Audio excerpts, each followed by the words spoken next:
Muni wae. Kowe aja nyepelekke kawula ngene iki balaku akeh. Kancaku pirang-pirang. Nek cangkemku gelem elek aku provokator wong sak Karang Kadempel. Kowe dikeroyok wong sak Karang Kadempel modar nang kene kowe seng. Gong kuwi patih. Ya men. Aku ora ngajeni karo derajat pangkate. Ora wedi aku nek patih kudune dibasani kok omongane sak penake dhewe kaya kernet. Saiki arep ngopo kowe? Yen ngono kowe wani karo aku. Lho, cah iki piye to? Genah wis bengok-bengok kaya ngene kok darani rawani iki piye to? Wah, SDM rendah.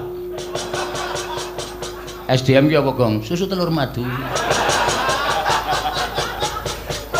Sumber daya manusia, sumber daya pemberdayaan manusia. Hah? Ayo muni ae. Kowe wani mungsuh Kurawa. Aja kok Kurawa 100. Anake Kurawa kon maju kabeh. Kon sisan kroyok Bagong. Nek aku nganti kalah karo Kurawa, nglalu aku tanda. Aku golek wong kena corona tak sedot viruse. Mati aku. Asli kuwi. Asli, aku iki ra ngematke kok lakon ngene iki wis bola-bali to. Kowe ngetokke Kurawa ya kalah terus to. Kok isih arep ngetokke Kurawa? Kowe iki pati goblok banget iki. Wis takono iki sing rawuh dalang-dalang akeh. Tau apa Bagong kalah karo Kurawa? Ora ana, ora payu wayang tak kandhani. Ning mesti menang. Ning sak gedhakan iki durung karuan. Kana dibariske Kurawa. Hak trajang ijen ora mundur Kurawa tundang Bagong. Iki merganing pati. Ah, kowe iki kesuwen. Nek ngene iki mau langsung muni gamelane terus kowe metu terus suasanane iki tegang. Patih klemak-klemek ora. Kono gawe lemper kono. Rek. Ate padake wong rewang. Ayo mau mundur ora mundur. Aku sing arep ngajar karo kowe, Pak.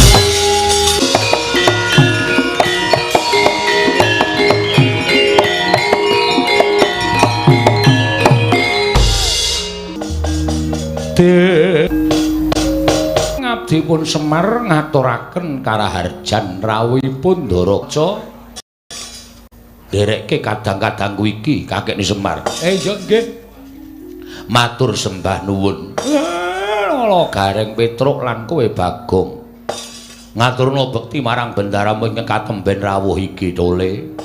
Ndara Gatotkaca kepareng kula ngaturaken sembah pangabekti kula kunjuk. Nolo Garing tak tumpu pangestuku Tampanana. Nun nggih. Darantarja kula ngaturaken bekti nggih, Den. Ya Nolo Garing tak tumpu pangestuku Tampanana. Nun nggih kula pundhingga jimat.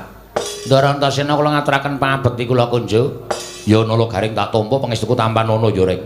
Kula pundhingga jimat paripe ndayana ning kasantosan. Ndara Gatotkaca bekti kula nggih, Den.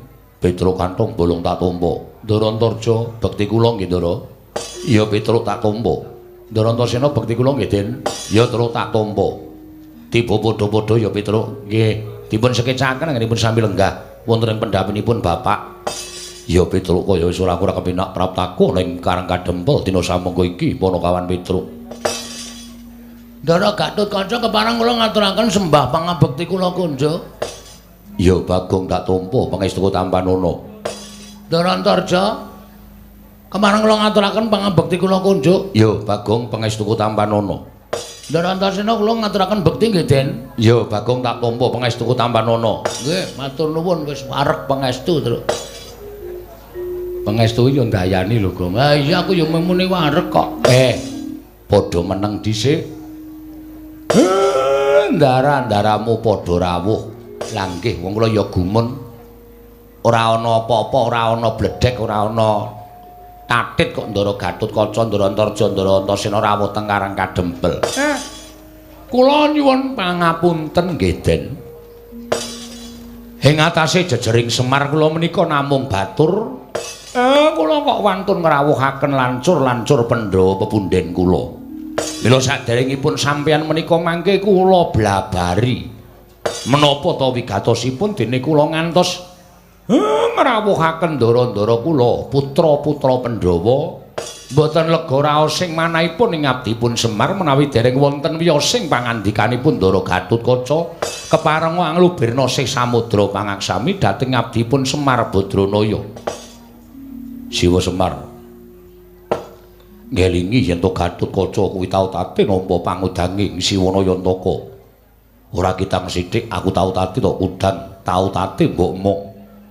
Sartane ngelingi yen to Siwanayantaka kuwi gedhe lelabuhaning tumrap punden Pandhawa. Mula aja nganti katimbalaning wanci rina nadyaning wanci ratri. Siwanayantaka mbutuhake Gatotkaca. Aku lila lahir batin sowan marang Karang Kadempel Siwa Semar. Matur nuwun, matur nuwun. Ampun ngantos pasang walat anggen kula munjuk atur ngersa paduka ngrawuhaken ndara kula Gatotkaca. Ikhlas lahir batin nggonku prapta ning Karang Kadempel. Ora jeneng aku rubu-rubu gedang kelawan apa kang dadi aturiyayi Gatotkaca. Siwanayantaka lahir batin Antarja katimbalan swanana ing Karang Kadempel ora ana rasa mesgul atine Antarja. Ikhlas bakal nampa sabdaning Kyai Semar Badranaya. Matur nuwun, matur nuwun. Lega ati kula, Den. Semono aku kek. Aku ya ikhlas lahir batin. Ngelingi nadyan kakek kuwi nuwun sewu, lek ku ketemu karo para Pandhawa, wong atu aku Rama Kyai Jodipati kuwi aku wis gedhe. Mula aku ngrumangsani durung tau tate nampa pangudane kakekne Semar, ning kelingi yen to kakekne Semar kuwi tinresnanan dening para Pandhawa. Sekar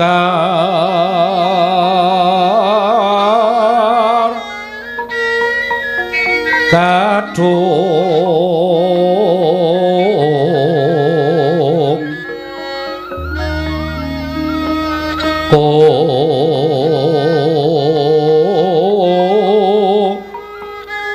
ngas kandanyo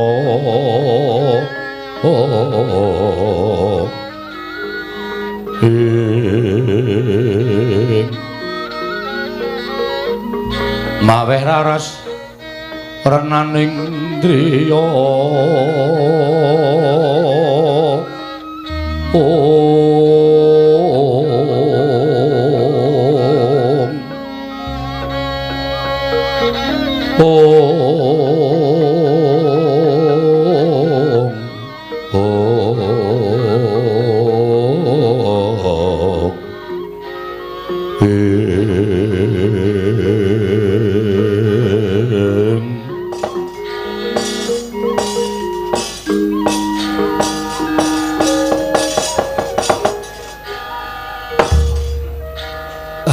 matur nuwun. Tentrem ati kula midhangetaken aturi pangendikanipun ndara-ndara kula lancur-lancur Pandhawa. Mliginipun atmajanipun Ndara Werkudara. Mergi menapa kok ingkang kula pilih kok Ndara Gatotkaca, Ndara Antarja, Ndara Antasena. Jagat menika sampun nekseni bilih kekiyatanipun putra Pandhawa menika dumunung wonten Ndara Gatotkaca. Ingkang pranyata sampun pinilih dening para punden-punden Pandhawa benjang ginadhang dados senopatining para Pandhawa. Mula tumuli kula ngrawuhaken Ndara Gatotkaca, Ndara Antarja, Ndara Antasena. Niki jane ngeten. Kula niku wong tuwa diarani kula niku matur goroh, wong nyatane kula nglakoni dene kula panjenengan pitados kali napa sing kula aturake, kula ngaturake panuwun ingkang tanpa pepindhan. Ana wigati apa? Siwanayantaka. 7 dinten kepengker nek boten kleru, nek boten 6 nggih 7. Kula niki nampi sowane adi kula. Kadange Siwanayantaka, nggih, ala-ala kula niku elek kula mbiyen ya dewaning mbiyen. Kula nampa adi kula Manikmaya. Manikmaya ngendikake nek dewa niku badhe matedhakaken wujuding kanugrahan inggih menika winastan wahyu katentreman. Monggo kula didapuk dadi lantaran tumedhaking wahyu menika kala wau. Ati kula seneng ning jroning seneng ketukulan rasa susah. Merga wong dadi lantaran tumedhaking kanugrahan menika mboten gampang. Merga akeh sing bakal gayuh wujuding kanugrahan. Wong kang gayuh kanugrahan menika werna loro, ana wong sing apik, ana wong sing ala. Nek sing wong apik mesti manut karo pernatan wong gayuh kanugrahan iku carane pripun lan dalane kepiye mesti dilakoni kanthi becik lan apik. Lah nek nganti ketemu karo wong sing ala, nek nganti ketemu karo wong sing tumindak angkara budine Candala, wis watake angkara budi Candala mongko kedunungan wahyu.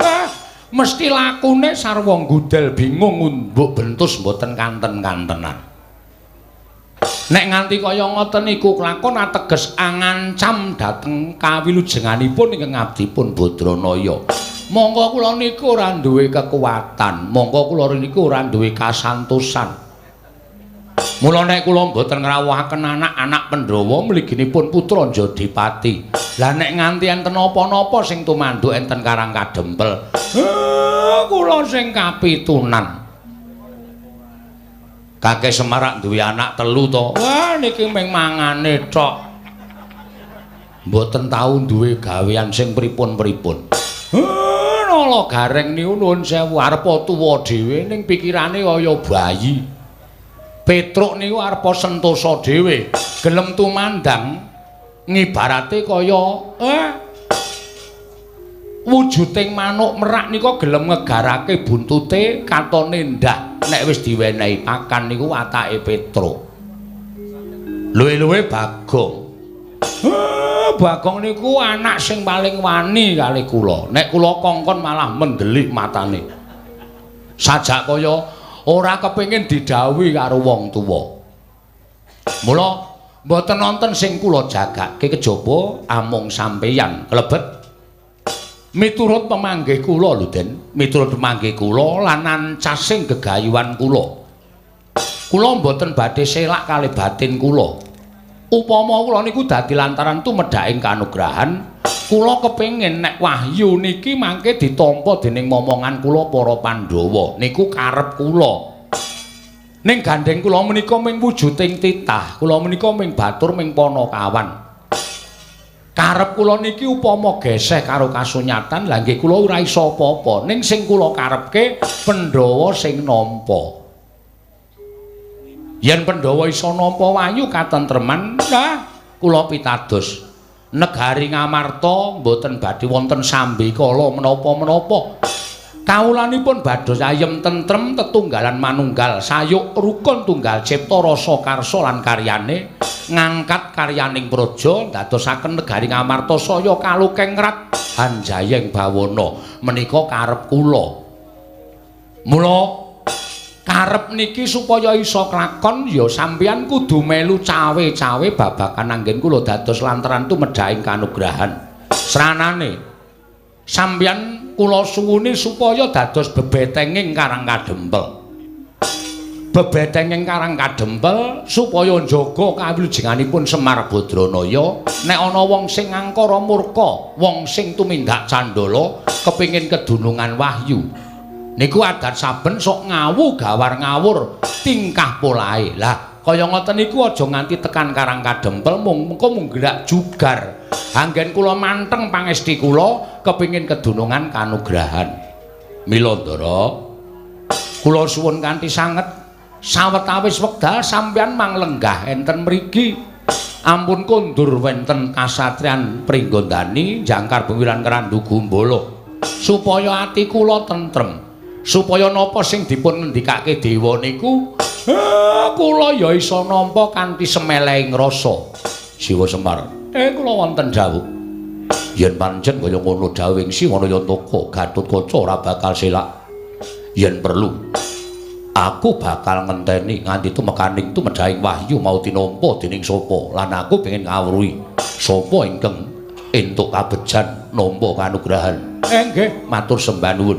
Semono uga aku ya bakal mapan ning Karang Kadempel. Padha karo Yayi Gatotkaca mung kepengin nyumurupi sapa ingkang bakal nampa kanugrahan. Lan aku uga bakal sagu dadi petenging Karang Kadempel sak mangsa-mangsana wong kang bakal mbebeda sarta ngganggu gawe Siwa Semar Badranaya nggone dadi lantaran tumedhahing kanugrahan. Yen kakangku loro wis sago, aku ya ora bakal bali. Mbah, aku arep ning Karang Kadempel. Aku arep njaga kakene Semar nggone bakal dadi lantaran tumedhahing kanugrahan. Yen perlu njaga tak tatai nganti tetesing getiku ingkang pungkasan kakene Semar. Matur nuwun, matur nuwun. Ae do dirungokke. Ndara-ndaramu kae karo aku wis do manut. Mongko kae iki sing menehi bayar aku. Ewadene tak kongkon kanthi ikhlas ngewangi ro Bapak Semar. Lah aku iki sing gaweane ngelongi kayaku kok malah dikongkon ora tau manut. Lah nek aku ki iso perang ngono wae, sago-sago wae, Pak. Lah aku ki dapukane ki humoris. Apa aku humoris kok kon perang ra ya ora cocok to? Petruk iki sing gagah gedhe dhuwur. Lah nek aku konjo karo bapak, ya nek sing teko nggo kuwi wong-wong sing arep ngridu karo bapak kuwi wong sing padha sak babak karo aku. Nek kono luwih digdaya, kowe kono luwih sekti, aku ngewangi bapak, nek aku tekaning pati, bapak kelangan. Ayo ora. Ya luwung aku ora sago wae malah tentrem kabeh. Bapak njaluk pambiyantuning putra-putra Pandhawa kuwi malah kepenak. Bagong iki sing adat saben sok kendel. Aku lagi males ya, Tru. Hah? Lagi males aku. Mikir apa? Corona. Rasa tok pikir, kowe anggere tok pikir kowe engko marah psikismu kena. Hah, pipise? Psikis kok pipis. Psikise kena. Nek psikise kena kowe mikire kuwi terus malah kowe engko daya tahan tubuhmu berkurang, kowe kena virus. Wong virus kuwi jane gampang dipateni, gampang disirnake. Waton pikiranmu normal. Ngono ya? Aku ya selalu nyuwun ngersani Gusti muga-muga apa mau kena sing tuwa dhewe. Kowe cangkeme. Dadi mati wis tutuk le urip lho, Mar. Duh, ngandel ora? Pitados mboten. Anak kula Bagong niku ngonten niku. Mbaya aja banget-banget to, Gong. Wong Semar ki ya momong marang para Pandhawa. Bapakmu ki ya gedhe lelabuhane marang para Pandhawa. Kaya aja kaya ngono, kowe iki ming melu wong-wong melu ana ya ora apa-apa, ora ana ya ora apa-apa. Ning sing wigati Pandhawa ki mbutuhke Semar, ora mbutuhke Gareng Petruk Bagong. Wah, atos saiki. Nyelekit lho kae. Berarti awak dhewe selama iki ming bawang kothong. Ya ora bawang kothong, aku ya omonganmu ya sak kepenake dhewe kok. Ing atase kowe iki anak kok ndongak karo wong tuwa. Semar niku lho, ora Semar ning kowe kuwi sing lambene elek. Aja sok kaya ngono, ndak ora prayoga kedadeane. Pun, ampun disaruhi anak kula Bagong ndak malah saya ndodro. Niki nek jak omong niku mengke malah metu kabeh, pikirane malah mboten sae kedadosane. Nek ngoten kula ngaturke panuwun. Ndara, dene sampeyan pun saguh, pun tentrem ati kula. Lah, nek pun tentrem kaya ngeten iki, jaring para kina sami nyebataken, pengendikaning para pinter sami paring dawuh. Nek kanugrahane cepak niku biasane tekane bareng karo pacobane. Nek pacobane iso disingkirke, kanugrahane bakal manjing. Ning nek ora iso nyingkirke pacoban, kanugrahane bakal loncat. Niku adat lupiya sing pun lakon, Ndara. Semare koten prayitna semore reseka balik titiyoni gandayani trisanya purnama sasi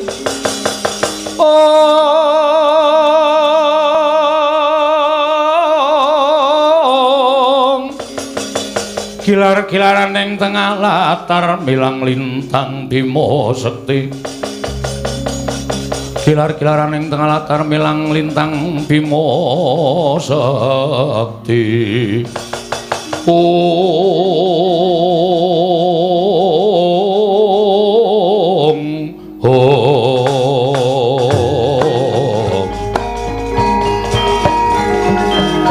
lem-lem ing driya mangu-mangungkung gandruwan rimang lelena tanpa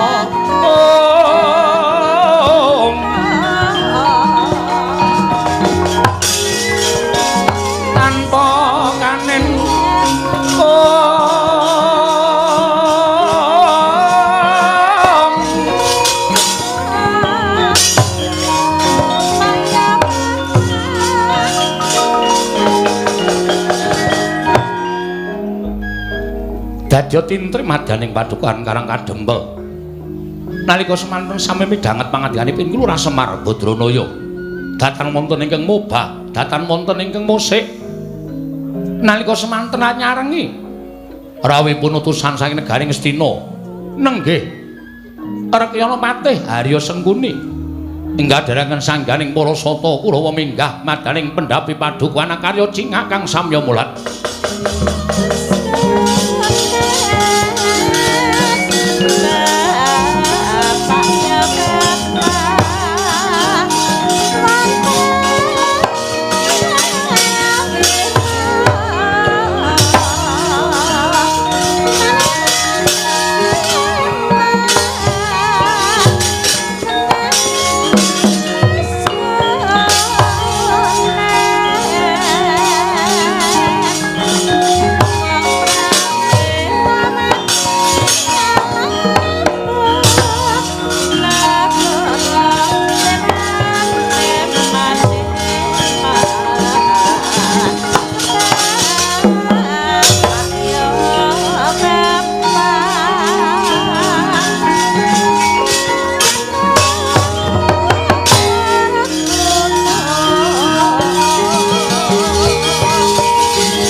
Sinongwati jagat kinari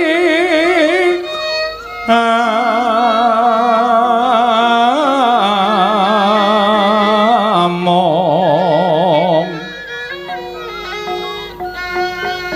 mbak lumembak ombak ing samudra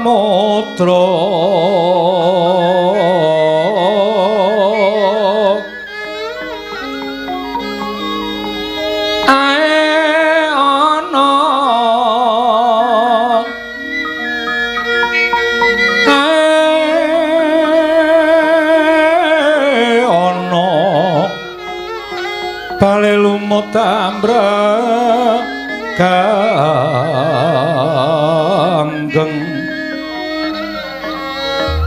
awita denceng dencengan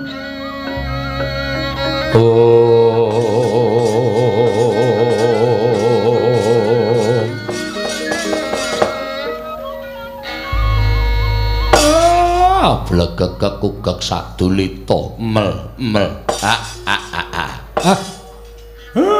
nala gareng ora pangling iki ndaraku Rekyana Patih Harya Sengkuni ingkang rawuh ana ing Karang Kadempel. Kurang ngimpi apa-apa lah kok Garang kadempel kerawuhan Priyagung. Oh iya ngono Pak. Ndara Patih Sengkuni karo Ndara Dursasana. Kok dengaren ora guyu ya, Truk? Ha ya wong kok. Nggon ngendi-endi kok kon guyu ya ora wangun. Dibageke Pak Gong. Ndara Patih Sengkuni karo Ndara Dursasana. Kaya ketekan debt collector ya, Truk. Heeh. Yo anggepe bapak iki diutang Rumestina apa piye? Rumah saku kok ora ana apa jenenge iki pasuryan utawa rai sing nyenengke. Lah iya. Beda nek ketemu ndara-ndara Pandhawa kae ndara Janaka kae arep luro ning ya penuh senyum. Mesti mesem ndara Werkudara kae kondang le angker kondang le kereng ning mesti mesem. Iki kok wong loro kok mbesengut terus raine. Kaya dikucir semen. Timbalana, Pak. Kowe menengo dhisik. Aku tak diem. Nuwun sewu. Kula ngaturaken sembah pangabekti kula kunjuk Ndarawati. Iya, Semar ndak tampa. Pangestuku Tampanana Panakawan. Nggih, kula pundi nggo jimat paripin dayanana ing kasantosan. Ndara Dursasana kula ngaturaken bekti kula kunjuk. Iya, Semar. Tak tampa ora liwat pangestuku Tampanana. Kula pundi nggo jimat pariping dayanana ing kasantosan. Ndara Patih Sengkuni bekti kula ya nala garing tak tampa pangestuku Tampanana. Ndara Dursasana bekti kula wah nala garing ya tak tampa. Sirahmu saya cilik. Nggih. Karang-kahanane kaya ngenten iki wong keserakat kok, Den. Wong mboten gadah niku ya wis kurang vitamin. Oh, lah iya mangan sedina pindho. Rebutan karo anake. Nggih mboten napa-napa. Pun kula lakonane. Ndarawati bekti kula. Iya Peter ndak tampa. Ndara Dursasana bekti kula Den. Oh ya, sing ketok gagah dhewe ming Petro. Ketok sehat dhewe. Pangestuku Tampanana, Tru. Nggih, kula pundi nggo jimat paripe. Ndarawati bekti kula iya Bagong tak tampa. Ndara Dursasana bekti kula. Kowe iki rasah guyu, Gong. Gayengke. Engko dikira ora ngabekti. Wah, caidan. Bendoro guyu kok ditirokke. Aku ya edan. Lho. Ngawur ora. Guyu dhewe. Pangestuku Tampanana Bagong. Kula pundi kasihan. Paripe dayanana ing kasantosan. Lho. Edan ora. Wis aja nesu lho, Dur, aja nesu. Bagong kae pancen watake kaya ngono kae. Nggih, mboten napa-napa. Enten apa Gusti Patih? Semar. Ing sepisan aku tilik marang kararjanmu. Sak kulawarga. Nggih, matur nuwun. Syukur dene bareng aku prapta ning Karang Kadempel, kowe lan kulawargamu tansah pinayungan marang panguwasaning Gusti ndadekake bombong atiku. Ya mung bareng aku munggah ana ing pendopo padukuhan kok rasaku kok banjur duwe rasa ternyuh marang kowe. Ternyuh sebabe napa? Aku tak takon karo kowe le suwita Pandhawa kuwi wis pirang taun? Mboten iso diukur nganggo wilanganing hitungan. Kula wis suwita ali ndara-ndara kula Pandhawa niku paribasan pus puluhan taun. Lho la iya. Ing atase Pandhawa kuwi duwe abdi jenenge Semar lan sak anak-anake. Kowe suwita karo Pandhawa kuwi wis puluhan taun. Aku keri dhewe sowan utawa prawuh ning Karang Kadempel kuwi tak kira ya wis puluhan taun. Wiwit biyen tekan saiki kok nuwun sewu, kahananmu kok ora ana undhakane. Kahananmu kok mung sarwa sekeng, sarwa ora duwe, sarwa kecingkrangan uripmu. Bale wis mamu ya ora mundhak apik, omahmu ya ora mundhak becik, ya ming popok kaya ngene wae. Kosik to, aku tak takon karo kowe, jane Pandhawa ki gatekke karo kowe apa ora lho? Jane Pandhawa ki gatekke karo kowe apa ora? Pandhawa ki tresna karo kowe apa ora? Yen lumrah Pandhawa kuwi wis padha mukti ngawibawa Nyakrawati ning negara Ngamarta. Ora kok ming buru karo kesenengane dhewe ning ya mulat karo kahanan abdine kaya ta kowe lan sak anak-anakmu. Kowe uripe kecingkrangan, kowe uripe keserakat tanpa entuk bantuaning para Pandhawa. Ketitik aku iso omong kaya ngono merga omahmu ya mung wujude kaya ngene kae biyen tekan saiki ora mundak-mundak. Pendapamu wis daya ngulon ya ora dijejeke. Apa kaya ngono kuwi Pandhawa duwe rasa gatekake marang abdine. Ewa semono aku tak takon karo kowe. Kowe iki jane kena kemayan apa, kena gendam apa, kok tetep suwita marang para Pandhawa. Wong nyatane Pandhawa tok suwitani ya ora ngundhakake karo uripmu, Pandhawa tok suwitani ya ora ngundhakake derajatmu. Kowe ming dadi abdi, kowe ming dadi batur, ora munggah dadi tumenggung, ora munggah dadi nayaka lan punggawa negara Ngamarta. Coba saiki aku tak takon karo kowe, apa kaya ngono kuwi duwe rasa gatekake Pandhawa marang Semar lan sak anak-anake? Wah, kuwi lho, dirungokke Mar. Ora ming waton buru karo kekarepamu dhewe. Saiki tak takon, ngendikaning Paman Sengkuni kuwi bener. Kowe iki ora tau diwenehi apa-apa karo Pandhawa kok luwih senengmu karo Pandhawa iki nganti kepati-pati. Dadi abdining Pandhawa persasat tekan saiki ora ana undhakane kaya kowe iki tetep nglesot ana ngareping Pandhawa jane sing entuk goleki apa. Wah, pendapa sepira taun iki ya malah pendapa kok payone gendeng separo, plastik separo. Iki apa pantes dadi papan panggonane abdining Pandhawa ingkang tuhu dadi satriya ingkang kondhang kalukengrat. Oh, bronjong. Bronjong sapa? Baladupa. Iya.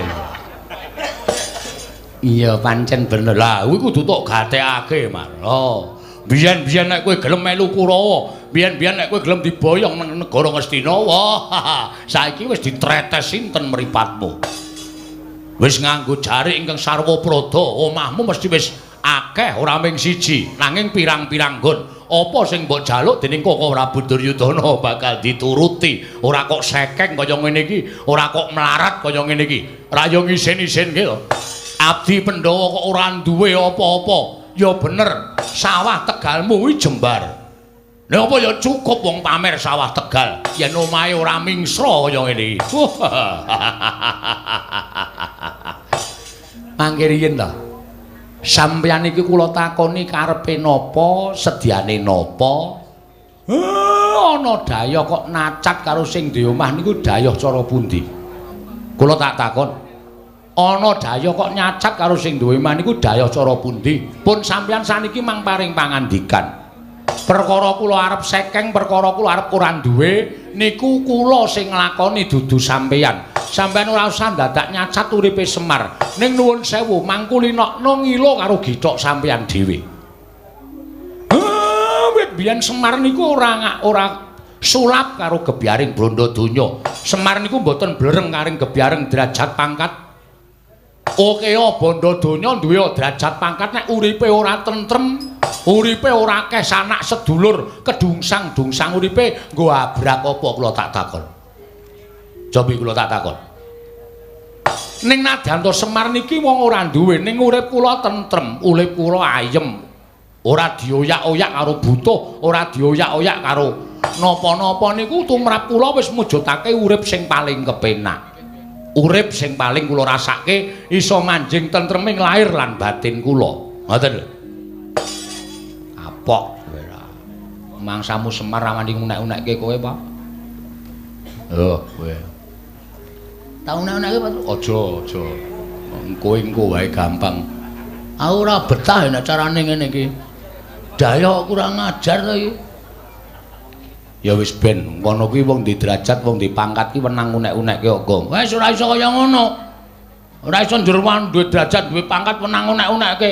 Wong sing ora sadar karo kedudukane kaya ngono kuwi. Iya ning sabar. Ora iso. Aku ngelih. Lho, ayo wis. Aku anggere ngelih ngene gampang nesu soalé. Ayo engko gampang, engko tak liwetke. Duwe wae. Njaluk kowe. Pun saniki mangkondo, mangendika. Nuwun sewu nek kula rada lancang. Mangandika pripun lan napa ta sababe dene sampeyan rawuh enten Karang Kadempel. Kula tak nampa pangendikanipun Ndaropati Sengkuni kanthi terwaca ngene.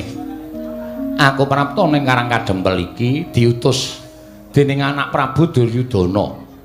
Ondene anak Prabu Duryudana kuwi nampa sasmita. Lan entuk sasmitaning dewa yen to dewa bakal matedhakake wahyu ing ngaran wahyu katentreman.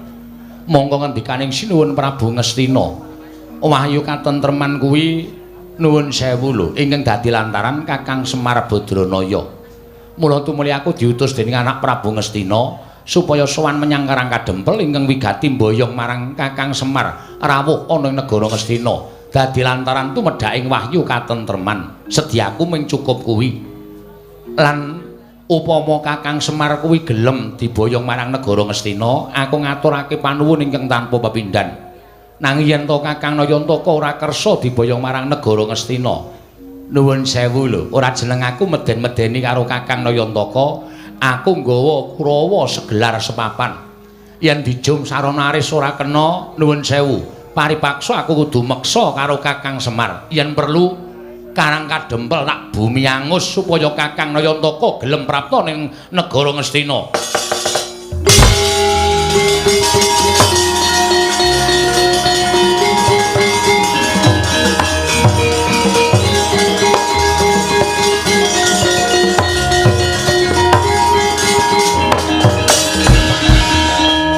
Bagong arep ngopo kowe?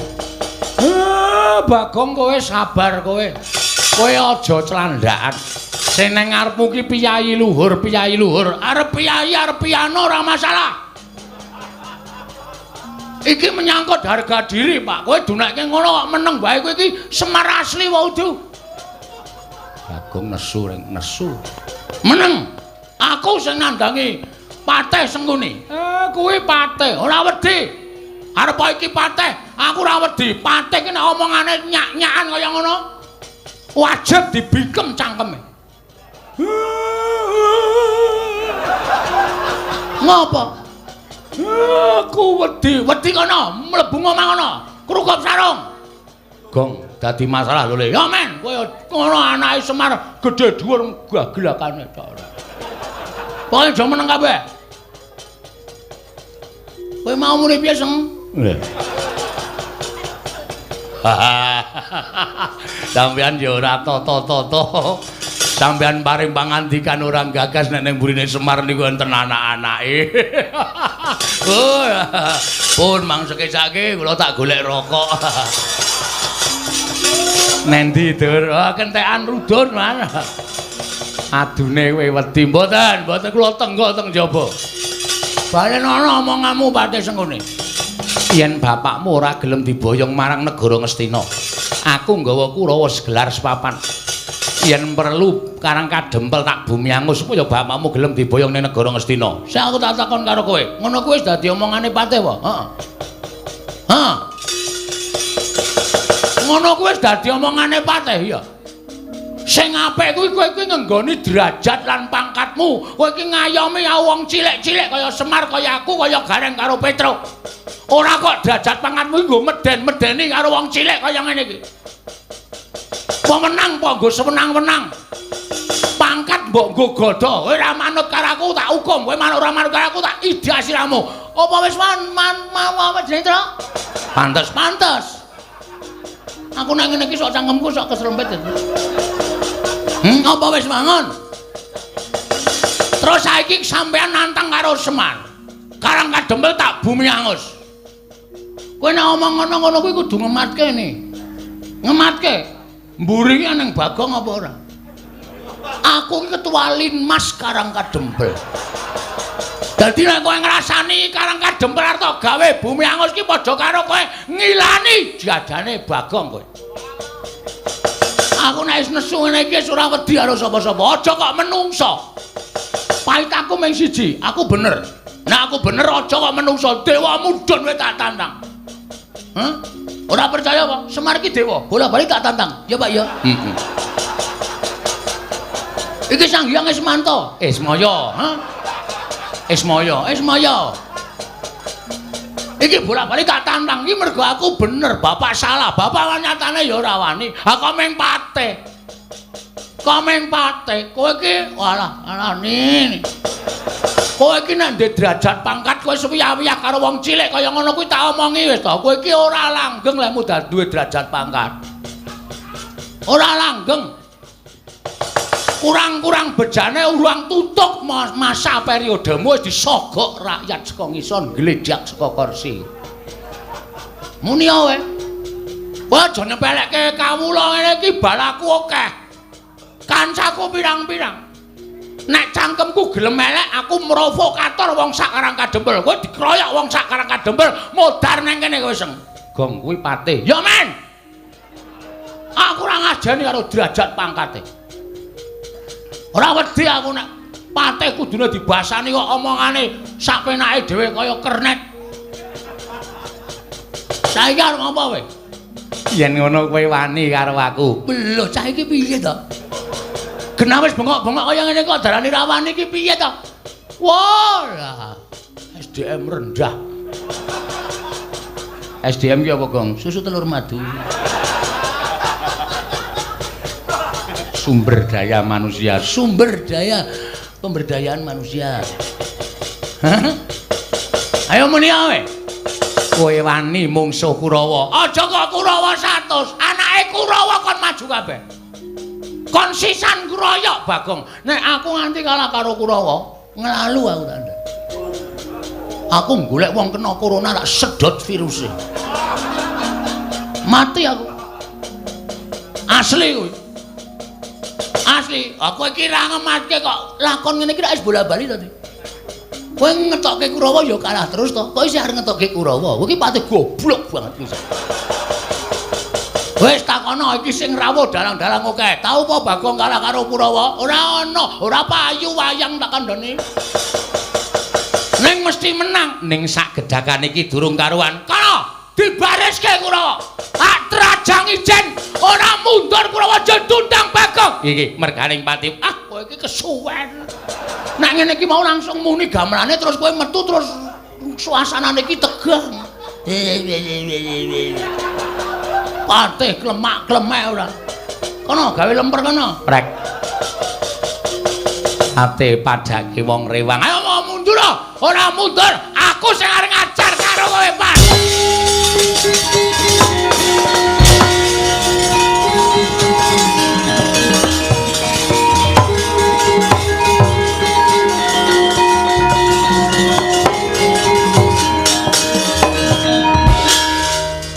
Wah. Piye, Gong? Ngedram pisan kowe ra kompak.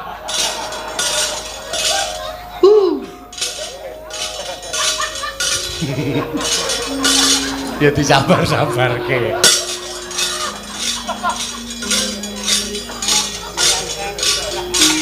Nggo genep-genep ora. Ngene iki mau tak andani ngene iki.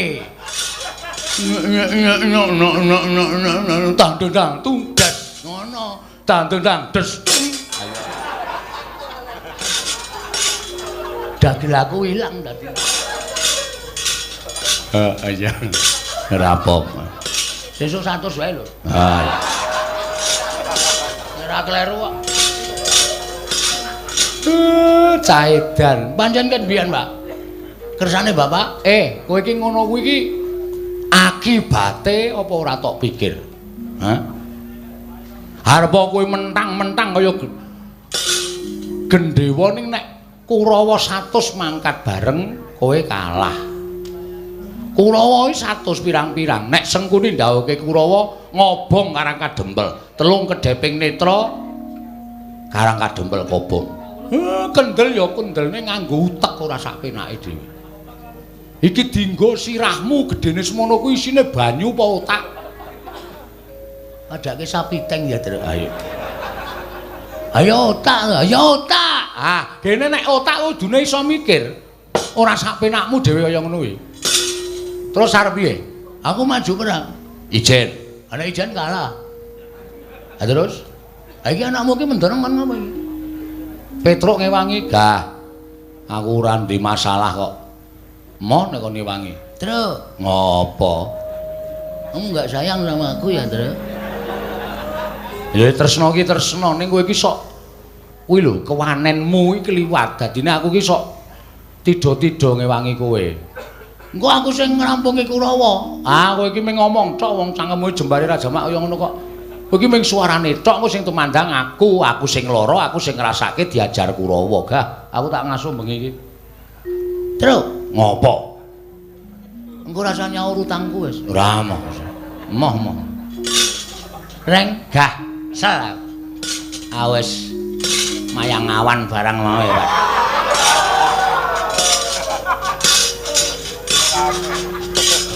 Kesel aku. Wis taktik sewengi. Naskahe. Aku ngetik naskah apa? Beranak dalam kubur. Ayo ora ono lakon wayang kok beranak dalam kubur ora. Ngawur wae. Ayo piye? Kowe aja ming plonga-plonga kowe. Kudu tanggung jawab. Waduh. Wit. Ngopo, Gong? Kae wong telu sing ndene mburi kae dimanfaatke. Sapa? Lho, Ndara Gatotkaca, Ndara Antarja, Ndara Antarsena. Njur maksudmu Ora iso dijaluki bantuan wong wis saguh gawe tentreming Karang Kadempel. aku mau matur. Aku mau matur. Aku ya mau matur. Tamong.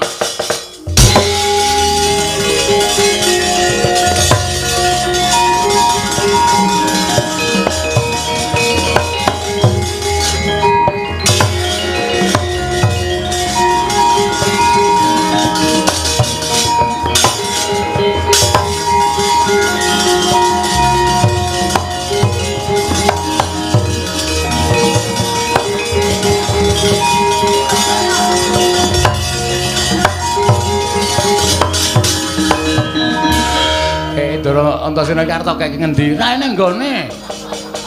Bagong Kidan diret-eret kok ora iso ditras ditancepke. Ditancepke nggone sampean angel. Sampean ki canom kok ditancepke angel ora jama-jama. Pun riki mawon. Yo. Enggak riki. Malang kerik. Yo. Ndara Antasena yo manut wae yo. Aku komandan Linmas e. Ha iya. Ana apa Bagong? Sampeyan mau teng mburi dong apa? Jagongan karo Kakang Mas Antarja karo Dimas Antasena. Ngrembug napa? Kowe perkaraku ora perlu ngerti rembugane Gatotkaca Antarja Antasena. Sampeyan mundur wae sampeyan prisa mboten sing rawuh ning Karang Kadempel. Sopo Bagong? Sopo Gong? Patih Sengkuni. Eyang Patih Sengkuni. Heeh, anu iya. Niate Semar ora kleru, ora salah, ora luput. Arep dipateni karo Patih Sengkuni. Patih Sengkuni teng mriki wis gawa pedhang. Semar arep dibacok nek mboten kula sing temandang. Wah, Semar mati dina niki, Jaya.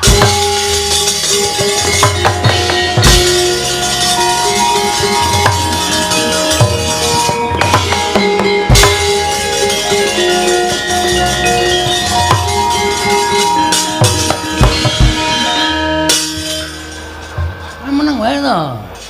Santai. kok yo tegel-tegele goroh. Ora seru-seru isa siji e. Engko ndak ngomong-ngomongke. Gong, Nun, sing tomongke mau bener. asli yakin. Mar kowe gelem ora boyong nang Ngastina? Ora gelem tak sabet pedang tugel siramu. Sengune terus kula gudak ngangge gundul kula. Diyel glangsaran. Melayu mundang Kurawa. Ketoke kok matamu ki mata ngapusi. Diar kapok ra kowe. Serius lho Mang Matke. Ya Pak ya. Pak. Ya Pak ya. Sadu tak sadu. Ya Pak ya. Iso. Ngayel. Mboten pitados. Ya terus. Ana terus. Terus. Ya ya ya. Ya. Ki nek tak netke jeblok iki ya.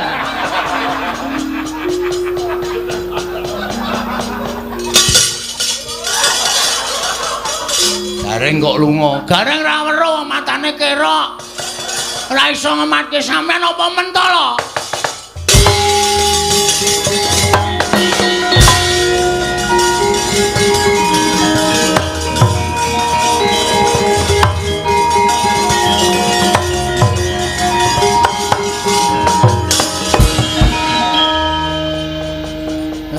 Ketawa, bapak ketawa. Panjen setan tenan. Anak telu kok sik merosal dhewe sing ngeragil. Kae engko nek nganti ngerti to apusi tanggung jawabmu lho. Oke, sing penting Kurawa semingkir sik. Perkara engko aku dikeplaki ndara-ndara ora masalah. Wong aku kulino dicocoki karo ndara-ndara garuk kaca ndara-ndara nek gojek karo aku yo nganti nangani tenanan. Dirasake lho engko. Oh siap, ora usah kuwatir. Nek ngono. Sik, Pak, sik. Waduh, merono ya, Pak, ora sida mrene. Apa iki, monggo bawa panganan. Arahe iki kaya mrene, Bul. Menggoknone yoga. Ha iya. Yoga iki rasa pakane mbok eman.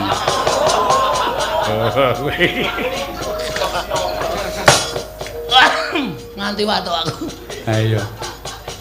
Wis to, Le. Tak jaluk jaganan Karang Kadempel. Upama ndara-ndaramu kae padha Bandayuda, ewangono engko ndak dikira. Kowe ora tanggung jawab. Nggih, ngestokke dawuh, Pak. Nggih, ngestokke dawuh, Pak. Wis kono Mak budhal. Mboten nganggo gending lho, Pak. So gending-gending apa? Nganggo gending-gendingan aku tak nentremke ati. Ndedonga muga-muga Karang Kadempel tentrem. Mengko sawise tentrem ana bab ing bakal tak aturake anak-anak Pandhawa kae mau. Oh nggih. Nek ngoten kula nyuwun pamit. Sing ati-ati. Kula nyuwun pamit nggih, Pak. Sing ati-ati Bagong aja kaya bocah.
suwun. Ya.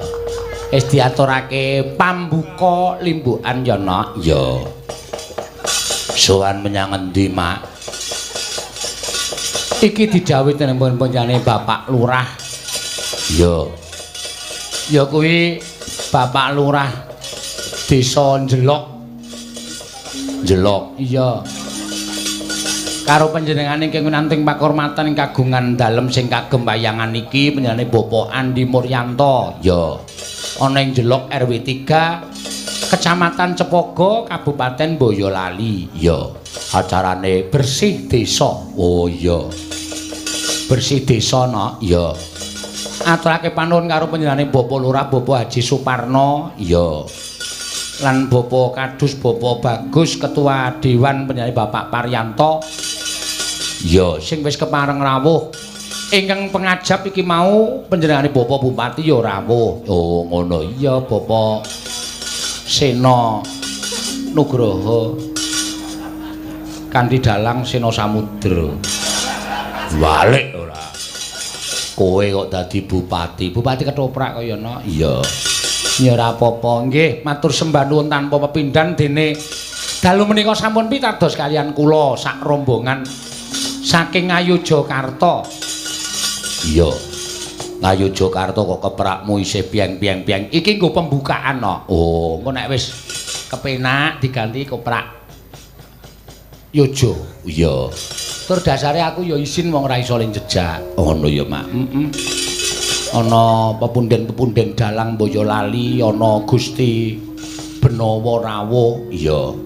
Isin. Iya. Jejako apik Gusti Benawa mbangane awake dhewe. Iya. Ora apa-apa ya, Mak. Iya. Ana sekali jejak priksa kok sing kejejakno. Iya.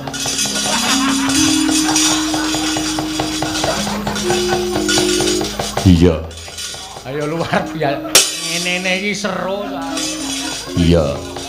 Matur suwun. Kanthi atur kunjuk ngersaning Gusti muga-muga nggone ngadani bersih dusun iki tinampa ngersaning dat kang murwengdat ya no. Amin. Apa sing dijangka bisa kasembatan sing digayuh bisa kaleksanan.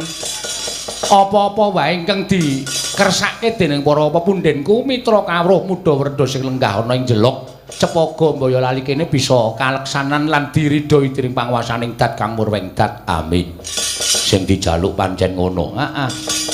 Ya senadyan Bapak Lurah kala mau paring dawuh, Ya.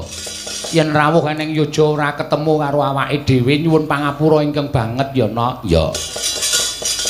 Merga nuwun sewu aku nek wis turu ngono iki nek digugah ki sirahku cekot-cekot. Ya. Terus kadang-kala sok meriang mula turu ya tak tutuke tenan. Ya. Ming ketemu karo sing tak patah supaya nampa para tamu-tamu kuwi ya nyuwun pangapunten kagem panjenengan Bapak Lurah sak rombongan ingkang rawuh wonten ing sudung kula. Mboten kula tampi kaliyan kula piyambak kula nyuwun pangapunten ing sak kalangkung kathah. Ya. Ingkang wigatos dalu menika kula sampun sowan sak rombongan sedinten sedalu sampun kula aturaken kala wau siang sampun dipun asta dening buyutipun Dalang Sapanyana. Iya to. Wis pambuh nok aku radong mawawan sing mayang sapa. Iya. Ya ora isra apa-apa. Sing bengi iki awake dhewe ya wis kelakon sowan, wis tekan limbukan. Ya. Ya mung tak jaluk nek kaya nggon aku kono bersih desa, merti dusun kuwi biasane sok tergantung karo dalang. Tegese piye? Nek yoja kono duwe pengertian ning wis mboko sithik tak singkirke no. Kepercayaan kaya ngono kuwi mboko sithik tak singkirke. Sebab piyai dusun, piyai desa kuwi nek wis nganake wayangan kuwi duwe penemu nek sesuk tetandurane bakal apik, tetandurane bakal becik, apa-apa sing dijangka bisa kasembatan, sing digayuh bisa lulus. Mergo dalange cocok. Lah ning kene iki sing matani dalang ning kene iki no. Iya.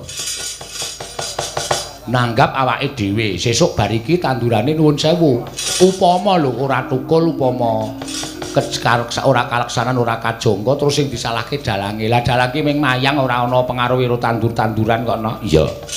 Nek yoja kono sesuk diagem karo pini sepuh. Oh, terus rapat berikutnya mesti do usul kae wis aja nanggap sena kae pegeblok kae. Ngono kuwi ya. Ngono kuwi biasane no. Iya. Mula bab kaya ngono disingkirke. Nek upama olah tetanen ya tanpa digarap, tanpa dibudidaya, tanpa diupakara ya tandurane ora bakal apik, ora ming gumantung karo wayangan. Sing duwe sedya, sing duwe gegayuhan ya kudu dijangka, kudu digayuh. Kanthi pambudidaya anut kadiwasane dhewe-dhewe kuwi dadi sarana ketekan sedyane, ora ming pasrah karo nggon wayangan. Iya. Bener kuwi, Mak.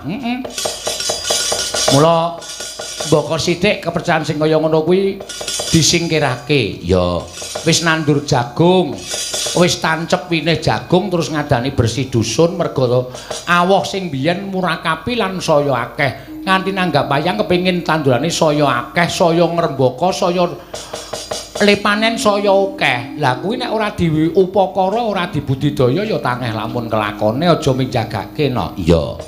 Pancen ya bener ngono ya, Mak. Iya. Luwe-luwe iki ngendi-endi papan wis dilarang mengadakan keramaian lho, no. Iya. Jakarta iki wis sepi ora ana wong wayangan. Iya. Wis piye? Solo ya wis mulai ditutup. Iya. Magelang ya wis mulai ditutup. Laladan Jawa Tengah ya wis ora ana sing padha nganake keramaian. Iya, mergo apa? Merga bab sing medeni. Nek digagas pancen medeni. Nek awake dhewe ngrungokke para dokter-dokter kuwi sing paring dawuh, ora perlu wedi no. Iya. Ora perlu digagas banget-banget. Mergo nek nganti kowe gagas banget-banget, aduh, engko nek srawung kae kena iki kena corona, engko nek srawung kae kena corona, engko psikismu kena. Nek psikismu kena, pendak dina tengok-tengok pikirane ming corona, ora mikir anak bojo, ora mikir nyambut gawe, pikirane ming corona, terus nyuda daya tahan kekebalan tubuh kuwi bakal gampang malah kena. Iya. Ngono ya. Iya. Lan perlu digatekke sing kena kuwi merga berhubungan langsung karo sing nggawa penyakit saka luar negeri utawa sing wis kena penyakit. Iya. Ya aja mau sore bar ana sing kena no, bocah 3 taun. Oh, Laki-laki ning jebule kena iki ning Depok ning Jakarta kena. oh, Kondurene kena. Dadi ateges panjenengan anu bocah iki rak lengenane wis saka Jakarta kono to, no? iya, ngono ya, Mak. Iya, dadi virus kuwi tur gampang disirnake. Watone aja nganti kering tenggorokane diombeni nganggo banyu garam. Iya. Terus virus kuwi mapan ing tenggorokan selama 4 hari. Nek wis merasa meriang tenggorokan sakit, glondor nganggo banyu apa uyah kuwi terus. Mengko virus kuwi mati ning tenggorokan belum sempat masuk ke dalam paru-paru. Ngono ya. Iya, mula media sosial terus media massa sing iso menerangkan kuwi wajib digatekke tenan. Iya. Gajeke kene wis bola-bali kena virus kok, no? Virus flu burung. Kuwi ya mbiyen ya medeni, virus babi kuwi mbiyen ya medeni. Ning kok ora seheboh saiki. Lah saiki mergane media sosial wis geger. Iya. Kabeh wong duwe HP, kabeh wong duwe penemu. Lagi ana kabar wong masuk angin flu wis lho si Kartino kena corona. Aja dodolan ning omahe. Iya. Klaten kena siji, kono siji. Wah, kabeh dadi memedi terus dodo wedi kaya omah-omah. Iya.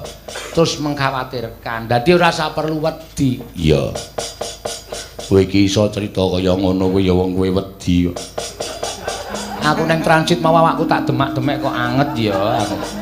Iya. Kok psikisku wis kena no. Iya. Ning kudu alon-alon tak singkirake. Iya. Kudu alon-alon disingkirke bareng-bareng. Ngono ya, Mak. Iya. Berjabat tangan nek membahagiakan ya ngendikane Bapak saka dewan mau cukup tangan di atas dada niku wis padha karo berjabat tangan. Iya. Disingkiri le kumpul-kumpul sing ora ana gunane, luwih kumpul karo sing ora tepung kuwi disingkiri, luwih berbanyak di dalam rumah. Ngono ya, Mak. Iya, kuwi mencegah. Ya, pancen bener. Kuwi mau no, ana sing ngandhake nek pancen iso ilang saka wedang jahe merga virus kuwi mati yen to kena hawa panas di atas 20.